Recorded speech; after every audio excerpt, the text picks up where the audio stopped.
बिस्मिल्लाहिर्रहमानिर्रहीम नहमदुहु व नुसल्ली व नुसल्लिमु अला रसूलिहिल करीम। तमाम देखने और सुनने वालों को अस्सलामु अलैकुम व रहमतुल्लाहि व बरकातुहू। गुज़श्ता रोज़ भी चंद एक बातें अर्ज़ की थीं और मखसूस नशिस्तें सुप्रीम कोर्ट ने फ़ैसला दिया मखसूस नशिस्तें PTI को देने का। इलेक्शन कमीशन ने पूरा साल उस पर अमल दरामद नहीं किया और खैबर पख्तूनख्वा असम्बली के से सेनेट के इलेक्शन भी नहीं करवाए। किसी ने पूछा भी नहीं उनको, ना इलेक्शन कमीशन को किसी ने पूछा। सुप्रीम कोर्ट पे अमल दरामद करवाना किसका काम था? हुकूमत का काम था या सुप्रीम कोर्ट का अपना काम था? ना सुप्रीम कोर्ट ने कोशिश की अमल दरामद करवाने की, ना शहबाज हुकूमत ने कोशिश की।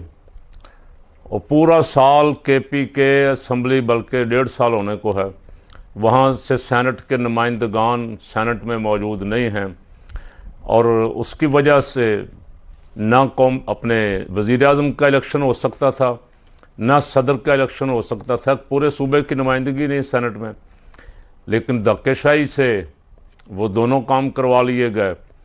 इलेक्शन कमीशन को किसी ने नहीं पूछा भी सुप्रीम कोर्ट के 13 जजों में से 8 का फ़ैसला है, उस पर अमल दरामद कौन करेगा।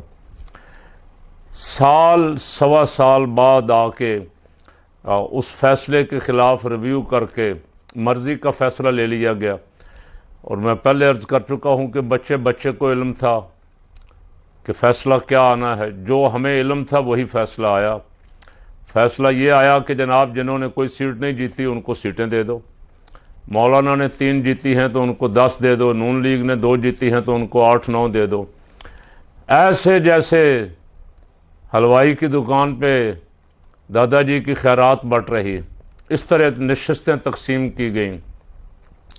औरतों की नशिस्तें हैं, औरतों की लाइन लगी हुई है।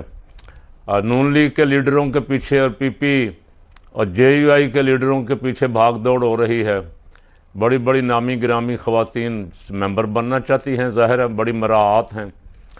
और अब आके जब ये सीटें खैरात में बकौल नबील गबोल के कि तुम्हें खैरात में सीटें मिल गई हैं तो तुम हमें अकड़ अकड़ के दिखा रहे हो।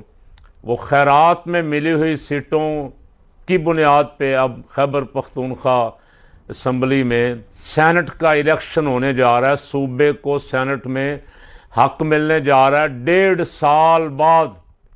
तो पहला सवाल तो फ़कीर का ये है, अगर इस मुल्क में आइन और कानून की अमलदारी है तो जिन्होंने 1.5 साल सुप्रीम कोर्ट के फ़ैसले पे अमल नहीं किया था, क्या उन पे तौहीन अदालत लगेगी?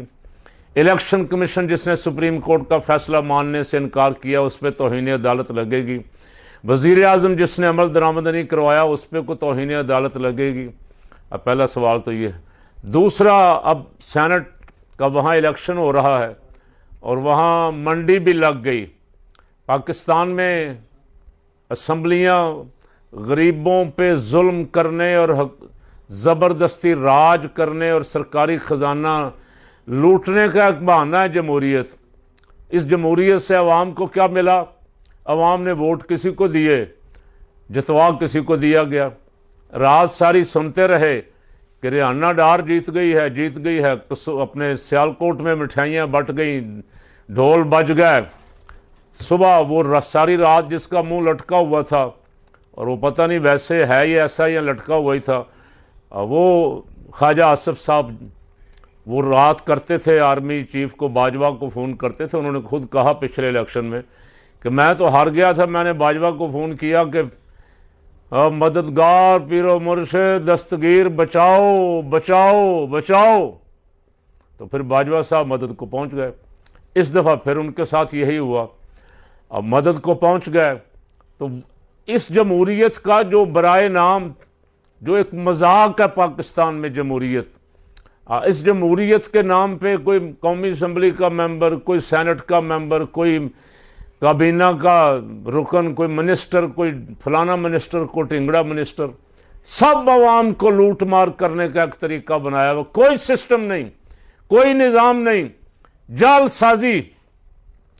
यानी जिनको आपने खुद कह के करप्ट कह के बेईमान कह पे करप्शन के इल्ज़ामात लगा के सुप्रीम कोर्ट से JIT बनवा के, सुप्रीम कोर्ट से फैसले करवा के निकाला, जिनको सजाएं होने वाली थी, फर्द जुर्म आयद होने वाली थी, कई 100 अरब के केस थे, उनमें से एक को वज़ीर आज़म बना दिया और एक को प्रेसिडेंट ऑफ पाकिस्तान बना दिया। ये जमहूरियत। तो अब सेनेट के इलेक्शन होने जा रहा है, नोटों की बोरियों के मुंह खुल जाएंगे, ख़रीदो फरोख्त होगी और मंडी में बकरे बिकेंगे, बकरे, छतरे, बच्चे, लेले, माल, हर माल बिकेगा 2 आने, रेट लगेंगे। जब सबको पता है, ये मुझे भी पता है, आपको भी पता है, ऊपर बैठे हुओं को भी पता है, अदालतों को भी पता है, कोई है जो इनका हाथ रोक सके?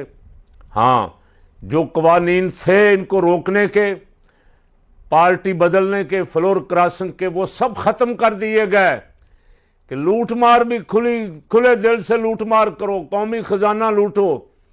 अब अभी पिछले दिनों अंसार अब्बासी साहब ने 1-2 खबरें लीक की थी, ब्रेक की थी, बल्कि लीक नहीं, करप्शन की खबरें, और फिर यहाँ से ऑडिटर जनरल से 11 खरब की खबरें लीक की, ब्रेक की।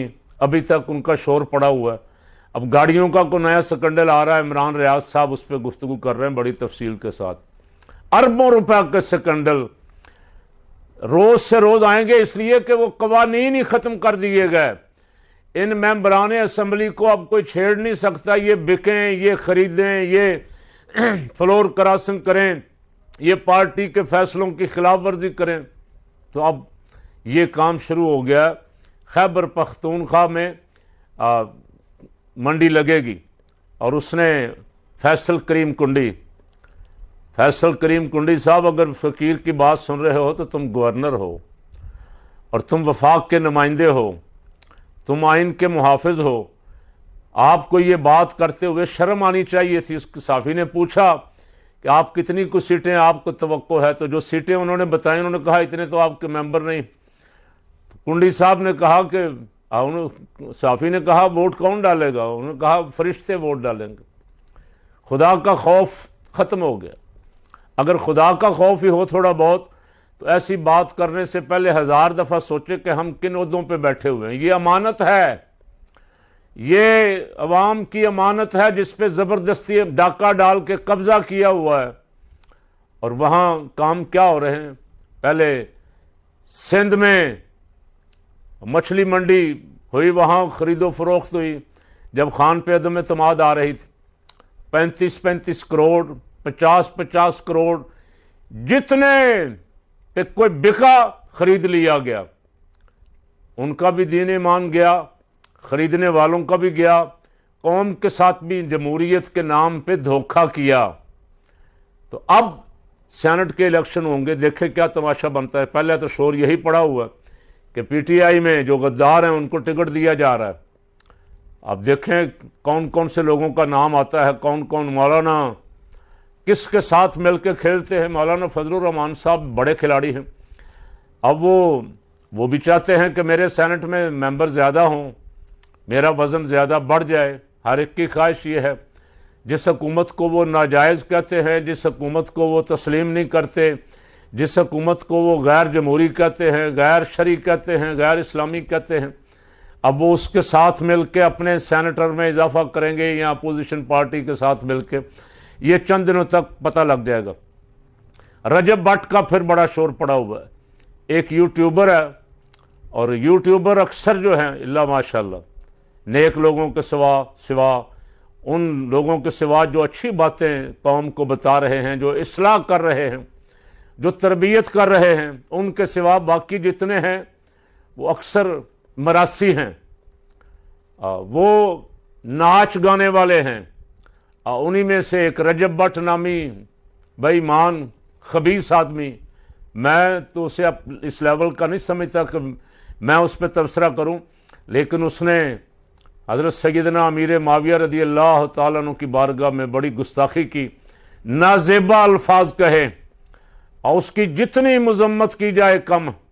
और मुतालबा मेरा ये है कि वो इदारे, वो लोग जो उन आशिकाने रसूल पे भौंकते हैं कि देखो जी खुद ही फैसले करने शुरू हो जाते हैं। उनसे मेरी गुजारिश है कि वो इसके ख़िलाफ़ FIR कटवाएं, कानून को हरकत में लाएं, सरकार से कहें। और वैसे सरकार को ख़ुद भी आंखें खुली रखनी चाहिए। यहाँ तौहीन मरियम पे केस हो रहे हैं, तौहीन स्पीकर असम्बली पे केस हो रहे हैं, तौहीन इलेक्शन कमीशन पे केस हो रहे हैं, तो तौहीन सहाबा किराम पे कोई केस नहीं, तौहीन अहले बैत पे कोई केस नहीं, तौहीन पैगंबर पे कोई केस नहीं। ये आप भी कलमा पढ़ते हैं और हम सब कलमा पढ़ते हैं रसूल पाक सल्लल्लाहु अलैहि वसल्लम का। जवाब आपको भी देना है, हमें भी देना है। तो आप अपना जवाब सोच रखें और ऐसे खबीसों को लगाम दें, उनके खिलाफ FIR दर्ज करें और पकड़ें, चैनल बंद करें। और जितना पैसा हराम चैनलों से कमाया हुआ है इन हराम के काम कर करके, इस तरह की बकवासात कर करके, वो पैसा भी सारा उनका जब्त करें और ऐसी करार वाकई कड़ी सज़ा दें कि आइंदा किसी को ना सहाबा की, ना अहले बैत की, ना किसी पैगंबर की तौहीन करने की जुर्रत ना हो।